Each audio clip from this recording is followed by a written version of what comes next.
আসসালামু আলাইকুম, আমি শেফ নুজহাত দিবা। আজকে এসেছি আপনাদের সাথে খুব মজাদার একটা আচারের রেসিপি নিয়ে। আমার আচারগুলো হচ্ছে শীতকালীন সবজির সাথে জলপাই দিয়ে খুব মজাদার একটা রেসিপি। আমাদের এই আচার তৈরিতে কি কি উপকরণ লাগছে আমরা একটু দেখে আসি।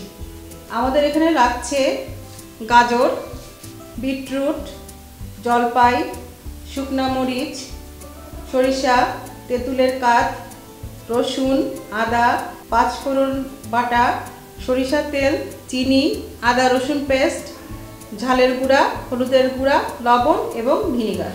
প্রথমে আমরা সরিষার তেল দিয়ে দিব। তেল গরম হয়ে গিয়েছে, আমরা এখন সরিষাটা দিয়ে দিলাম। সাথে দিয়ে দিব একটা তেজপাতা আর শুকনা মরিচ।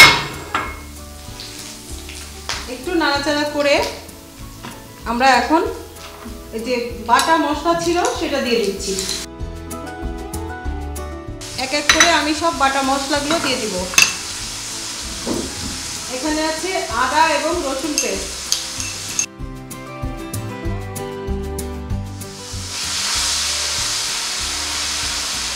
হলুদ আর ঝালের গুঁড়া দিয়ে দিলাম। একটু সামান্য নাড়াচাড়া করে এখন আমি দিয়ে দিব আমাদের এই জলপাই। জলপাইয়ের সাথে আমি দিব শীতকালীন সবজি হিসাবে গাজর,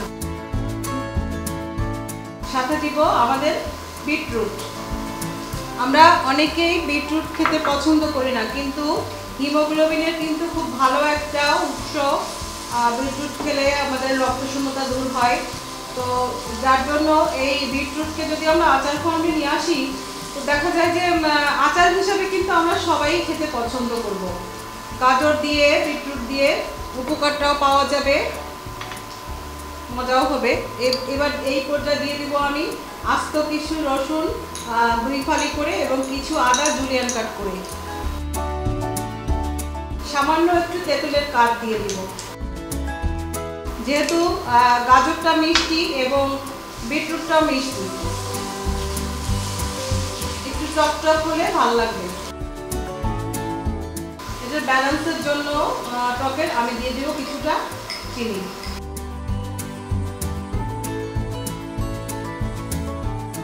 ভালো করে নেড়ে চেড়ে মিশিয়ে দিতে হবে। দিয়ে দিব লবণ। জলপাইটা আমার সিদ্ধ করা ছিল, গাজর বিটরুট সবটাই সিদ্ধ করা ছিল। তো এই সিদ্ধর সময় কিন্তু আমি লবণ দিয়েছিলাম, যার জন্য এখন লবণটা দিব খুব অল্প পরিমাণে। পুরো আচারের প্রক্রিয়াটা শেষ হওয়ার আগে আমি আরেকবার দেখে নিব যে আমার লবণ কোনো কিছু ঠিক মতো লাগছে কিনা।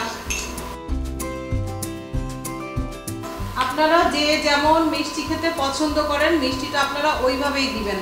যদি কেউ টকের ব্যালেন্সটা ঠিক করার জন্য মিষ্টি বেশি চান তো মিষ্টি দিবেন। যদি মনে করেন যদি টক খাবো তো আপনারা টক রাখতে পারেন। আচারটা নামানোর ঠিক আগ মুহূর্তে আমরা এখানে কিছুটা ভিনেগার দিব, যেহেতু সংরক্ষণের একটা ব্যাপার আছে। ভিনেগারটা দিয়ে দিলাম। ভিনেগারটা দেওয়ার ফলে সারা বছর আপনি ঘরে রেখে এই আচারটা খেতে পারবেন। দর্শক, আমাদের এই মজাদার আচারটি কিন্তু তৈরি হয়ে গিয়েছে। আচারটি পরিবেশন করছি। তো দর্শক, এই যে হয়ে গেল আমাদের মজাদার শীতকালীন সবজি দিয়ে জলপাইয়ের আচার।